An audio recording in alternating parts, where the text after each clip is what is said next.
Students, आज हम C S 204 basics of electronic devices and circuits के नेक्स्ट ई लेक्चर में आपका हार्दिक स्वागत करते हैं। आज का जो हमारा विषय है वह है स्टैटिक रेजिस्टेंस ऑफ डायोड एवं डायनेमिक रेजिस्टेंस ऑफ डायोड है, जो कि प्रथम यूनिट से ही हैं।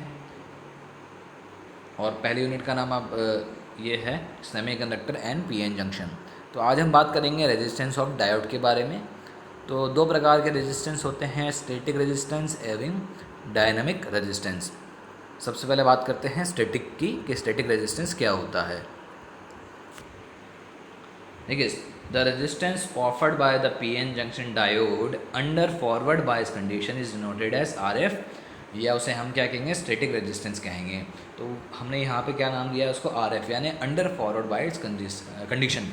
अर्थात कहा जा सकता है कि क्रियाशील डायोड की किसी निश्चित अवस्था में, अर्थात आईवी वक्र के किसी निश्चित बिंदु पर आरोपित वोल्टता V तथा डायोड से प्रवाहित धारा I का अनुपात डायोड का स्टैटिक प्रतिरोध कहलाता है। ठीक है, तो जैसे कि आप इस वक्र में देख सकते हैं, यहाँ पर इस परिभाषा के अनुसार ये कहा गया है कि अगर जब डायोड को फॉरवर्ड वाइज किया जाता है तो जो उसकी कैरेक्टरिस्टिक होती है उस पर जो एक निश्चित पॉइंट होगा उस पर मौजूद धारा एवं वोल्टेज का जो अनुपात होगा वो क्या कहलाएगा, स्टैटिक प्रतिरोध कहलाएगा।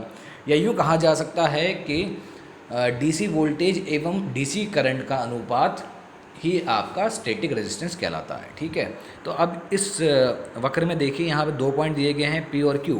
तो P पॉइंट पर 2 वोल्टेज है हमारा, वोल्टेज क्या है VP और करंट क्या है IP। तो इस हिसाब से अगर मैं इस बिंदु पर निकालता हूँ स्टैटिक रेजिस्टेंस, तो स्टैटिक रेजिस्टेंस क्या आएगा,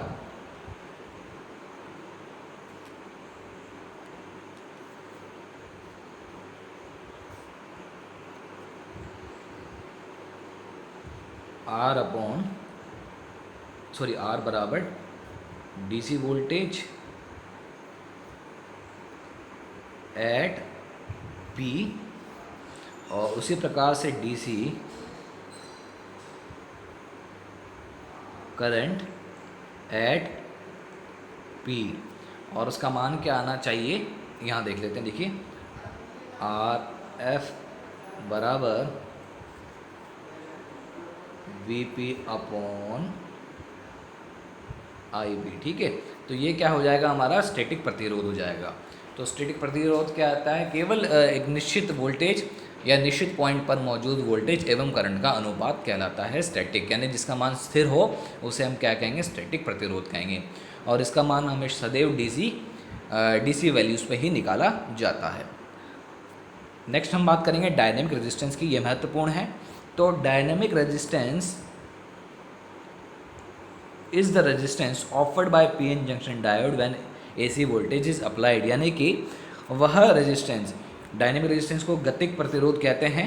ठीक है, वह प्रतिरोध जो पीएन जंक्शन डायोड पर AC वोल्टेज अप्लाई करने के दौरान क्या होता है, दर्शाया जाता है।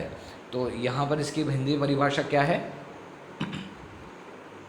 गतिक प्रतिरोध डायोड पर आरोपित विभव में परिवर्तन के प्रति डायोड धारा में परिवर्तन की निर्भरता परिभाषित करता है। ठीक है, अर्थात अगर मैं इसको लिखता हूँ, स्मॉल r से डिनोट करता हूँ। ठीक है, यहाँ आ जाएगा चेंज इन वोल्टेज। ठीक है, और किस में परिवर्तन, चेंज इन वोल्टेज, और दूसरा हो जाएगा चेंज इन करंट। ठीक है, तो ये आपका डायनेमिक प्रतिरोध का सूत्र होगा, यानी कि डायनेमिक रेजिस्टेंस क्या है, जब आपके वोल्टेज में परिवर्तन हो रहा है साथ ही साथ धारा में परिवर्तन हो रहा है, तो इस परिवर्तन को परिभाषित किसके द्वारा किया जाता है, गतिक प्रतिरोध के द्वारा परिभाषित किया जाता है। अगर इसे और सरल शब्दों में लिखा जाए तो ये हो जाएगा डेल्टा V, अर्थात वोल्टेज में परिवर्तन, और वो ये हो जाएगा डेल्टा I, यानी कि करंट में परिवर्तन। और ऐसा कब होता है, जब आपके डायोड को क्या दिया जाए, AC वोल्टेज या AC सप्लाई प्रदान की जाए। ठीक है, अब यह भी दो प्रकार के होते हैं। उससे पहले मैं बात कर लेता हूँ कि डेल्टा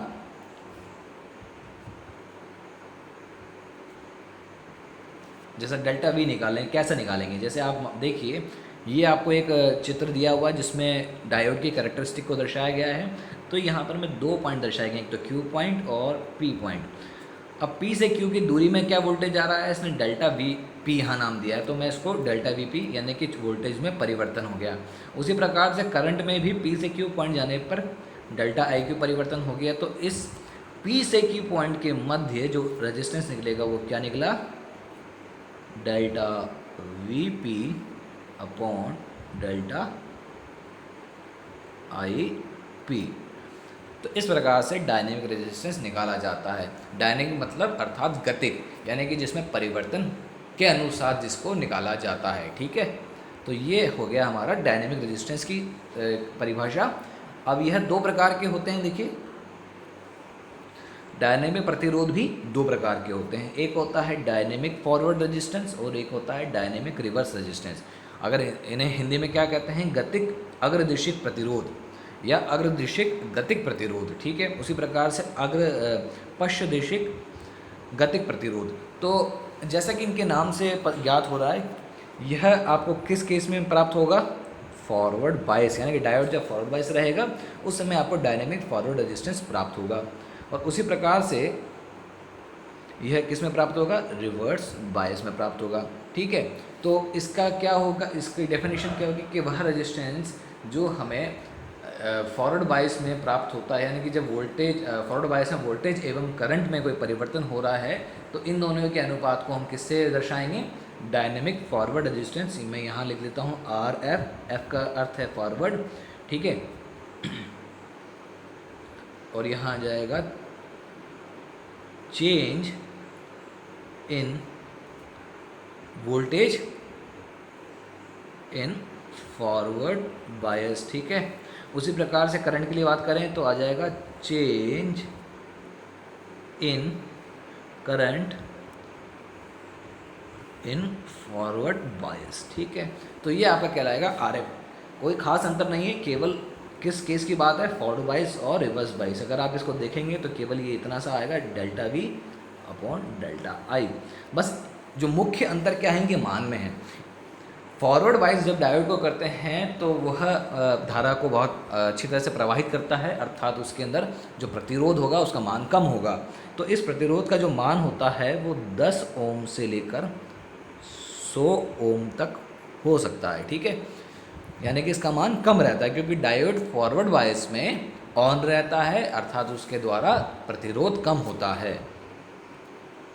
अब बात करेंगे डायनेमिक रिवर्स रेजिस्टेंस की। तो यह क्या है, किस केस में होगा, रिवर्स वाले केस में होगा, यानी कि चेंज इन वोल्टेज। मैं इसको थोड़ा सिंप्लीफाई करके लिख देता हूँ, delta we in reverse bias. और उसी प्रकार से करंट में चेंज है वो क्या आ जाएगा, डेल्टा आई इन रिवर्स बायस। ठीक है, तो ये हो गया। अब आप जानते हैं कि जो रिवर्स बायस में जो डायोड होता है उसका जो प्रतिरोध होता है वो ज़्यादा होता है, अर्थात क्योंकि रिवर्स बायस करने पर डायोड में धारा प्रवाहित बहुत कम मात्रा में होती है, अर्थात रिवर्स धारा ही प्रवाहित होती है, जिसका मान माइक्रो एम्पेयर से नैनो एम्पेयर तक हो सकता है। अगर मैं बात करूं, पर मैं यहाँ पे केवल माइक्रो एम्पेयर की बात करता हूँ। जैसे मान लीजिए रिवर्स धारा है, किस केस रिवर्स धारा का जो मान होता है जिसे हम I0 भी कहते हैं, ठीक है, उसका मान माइक्रो एम्पेयर के रेंज में होता है। तो इसके आधार पर, ठीक है, इसके जो आधार पर जो रेजिस्टेंस का मान निकलेगा वो निकलेगा क्या, देखिए वोल्टेज का मान आएगा V में, यानी कि इसका मान वोल्टेज यानी कि सिंपल वोल्ट्स में होता है, और करंट का मान हो गया माइक्रो एम्पेयर में। ठीक है, तो इस आधार पर यहाँ पर निकलेगा आपका मेगा ओम, यानी कि जो ये रेजिस्टेंस है R, डायनेमिक रेजिस्टेंस R है, वह किस रेंज में जाएगा, मेगा ओम की रेंज में जाएगा। तो डायनेमिक रिवर्स रेजिस्टेंस का मान अत्यधिक होता है, अर्थात डायोड रिवर्स बायस में उच्च प्रतिरोध दर्शाता है। ठीक है, ये तो बात होगी इनकी परिभाषाओं की। अब इससे जो डायनेमिक रेजिस्टेंस है उसे हम एक सूत्र में सूत्र के द्वारा ज्ञात कर सकते हैं। तो आइए डायनेमिक रेजिस्टेंस को कैसे कैलकुलेट करते हैं देख लेते हैं इसके बारे में। देखिए सबसे पहले क्या लेंगे हम डायनेमिक कैलकुलेशन के लिए, एक डायोड लेंगे। यहाँ पर एक डायोड दिख रहा है, उसे हम दो प्रकार की सप्लाई देंगे, क्योंकि डायनेमिक निकालने के लिए हमें क्या चाहिए, एसी वोल्टेज चाहिए। तो हमने वोल्टेज एक डायोड लिया जिसका कट इन वोल्टेज क्या है, वी है, क्योंकि यानी उसका बेरर पोटेंशियल यानी कि उसके पश्चात ही डायोड ऑन होगा। और हमने ऐसे एक डीसी बैटरी से जोड़ा है वीडी, और एक एसी सप्लाई लगा दी हमने यहाँ पे वीएस। तो इस प्रकार से डायोड की जो कैरेक्टरिस्टिक है वो ये दिख सकती है आपको। और ये इसका क्यू पॉइंट यानी कि जो डीसी पॉइंट कहलाता है, जिसमें हमें इसका डीसी रेजिस्टेंस मिलेगा, वो मिलेगा आपको कितना, आर बराबर, और इस क्यू पॉइंट में क्या क्या वोल्टेज आ रहे हैं देख सकते हैं आप। क्यू पॉइंट पे जो वोल्टेज है वो आपका एक तो है वीडी और करंट क्या है, आईडी। तो जो डीसी रेजिस्टेंस हमें क्या प्राप्त होगा, V D upon I D. ये काफ़ी सरल है। अगर एसी कंडीशन ना हो यानी कि एसी वोल्टेज ना लगाया गया हो तो हमारा जो स्टैटिक रेजिस्टेंस है वो आसानी से कैलकुलेट हो जाएगा। अब हमें निकालना क्या है, एसी यानी कि डायनेमिक रेजिस्टेंस। उसके लिए हमें जो ये वाला जो क्षेत्र है यानी कि ये जो चेंज है इसको कंसीडर करना पड़ेगा। तो आइए देख लेते हैं इसको कैसे निकाला जाएगा। ठीक है, देखिए मैं आपको बता देता हूँ कि जो डायोड का जो करंट होता है वो इस सूत्र के द्वारा दिया जाता है। यहाँ पर एक भी आएगा साथ में, एक, ठीक है,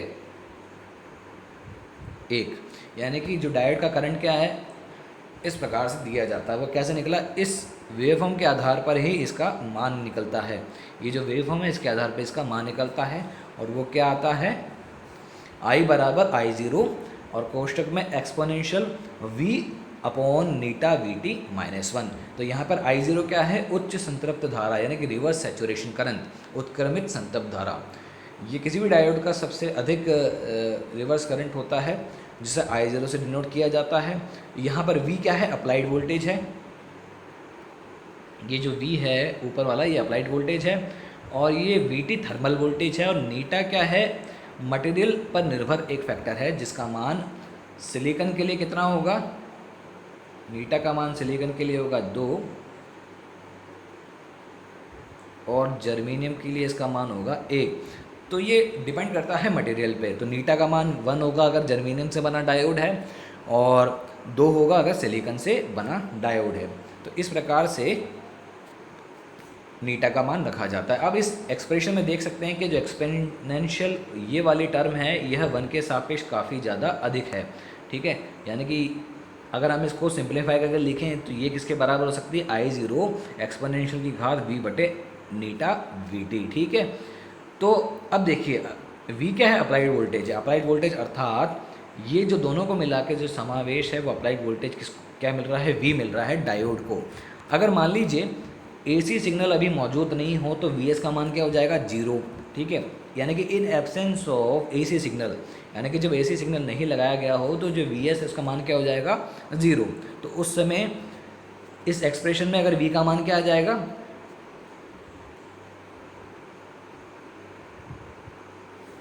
इस एक्सप्रेशन V का मान आ जाएगा आपका VD, और जो करंट I का मान आ जाएगा आपका I0, यानी कि इनिशियल करंट जो भी इसका होगा उसका मान आ जाएगा I0। तो जो आपके पास जो इस एक्सप्रेशन है 1 वाली एक्सप्रेशन, उससे क्या आंसर निकलेगा, यानी क्या अगर हम दोनों चीज़ें इसमें रखेंगे, I का मान, स्मॉल I का मान I0 और V की जगह VD, तो यहाँ पर जो हमें प्राप्त होगा वो एक्सप्रेशन यह प्राप्त होगी। ठीक है,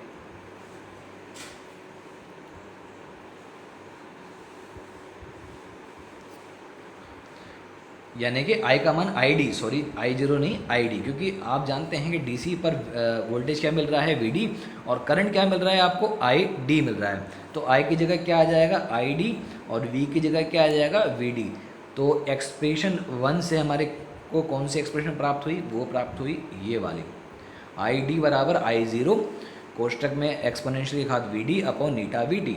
ठीक है, तो जब AC सिग्नल अप्लाइड किया जाएगा तो V का मान क्या हो जाएगा, V प्लस बराबर VD प्लस VS, जो आप यहाँ देख सकते हैं। देखिए ये अधिकतम वोल्टेज या तो ये मिलेगा, ठीक है, या फिर जब नेगेटिव साइकिल जाएगा तो ये मिलेगा।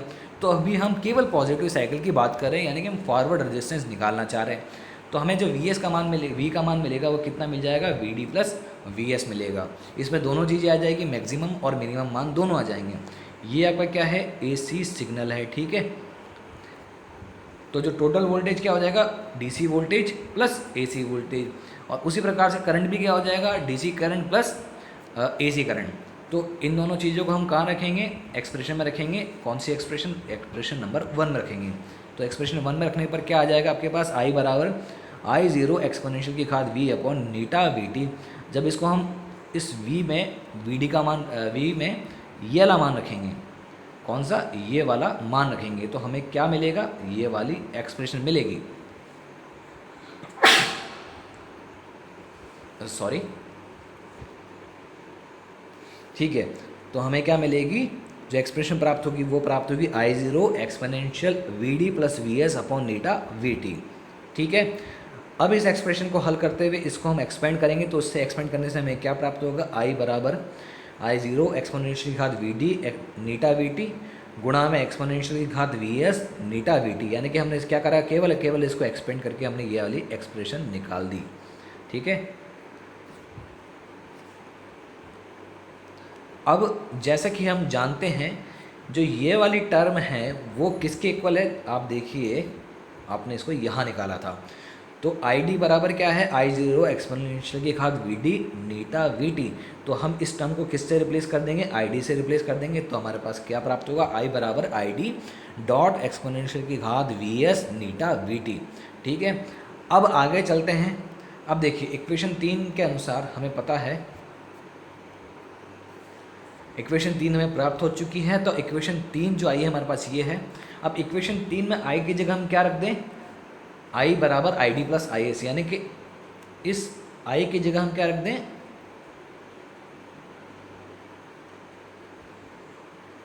ID प्लस IS रख दें। तो इससे हमें क्या प्राप्त होगा, हमें ये प्राप्त होगा, यहाँ पर ये एक्सप्रेशन प्राप्त होगी। तो I बराबर ID प्लस IS या ID एक्सपोनेंशियल VS नीटा VT। अब इसको हम क्या करेंगे, IS का मान ज्ञात करेंगे इस एक्सप्रेशन से। तो IS का मान क्या आएगा, बस इसमें सब्सट्रैक्शन करना है, एक से दूसरी तरफ हमें ट्रांसफ़र करना है टर्म्स को। तो IS बराबर ID एक्सपोनेंशियल VS नीटा VT माइनस I1, ठीक है। ये ऐसे ये प्राप्त हो जाएगी, ठीक है। अब इसमें एक हम फॉर्मूला लगाएंगे एक्सपोनेंशियल वाला। हम जानते हैं कि एक्सपोनेंशियल घात EX यानी कि एक्सपोनेंशियल की घात x होता है, तो उसमें 1 प्लस एक्स से दर्शाया जा सकता है। तो यानी कि हम इसको किस में कन्वर्ट करेंगे, 1 प्लस एक्स की फॉर्म में कन्वर्ट करेंगे। तो वो हमें प्राप्त होगा ऐसे, 1 plus VS upon eta VT minus 1 हो जाएगा यहाँ पे, ठीक है। 1 से 1 कट जाएगा और हमें प्राप्त होगा IS का मान क्या प्राप्त होगा, IS बराबर ID VS नीटा VT। अब इसके माध्यम से हम क्या निकाल सकते हैं, डायनेमिक रेजिस्टेंस का मान निकाल सकते हैं। और डायनेमिक रेजिस्टेंस का मान जो होता है वो क्या होता है, RD बराबर VS अपॉन IS। तो हम इस VS को यहाँ पर इसके नीचे ले आएंगे, IS के नीचे, जिससे हमें क्या प्राप्त होगा, RD का मान नीटा VT अपॉन ID। यानी कि डायनेमिक रेजिस्टेंस किस किस पर निर्भर करता है, एक तो थर्मल वोल्टेज पर और फॉरवर्ड करंट पर निर्भर करता है, ठीक है। तो इस प्रकार से ये था डायनेमिक रेजिस्टेंस का सूत्र। तो ये था हमारा आज का लेक्चर। धन्यवाद।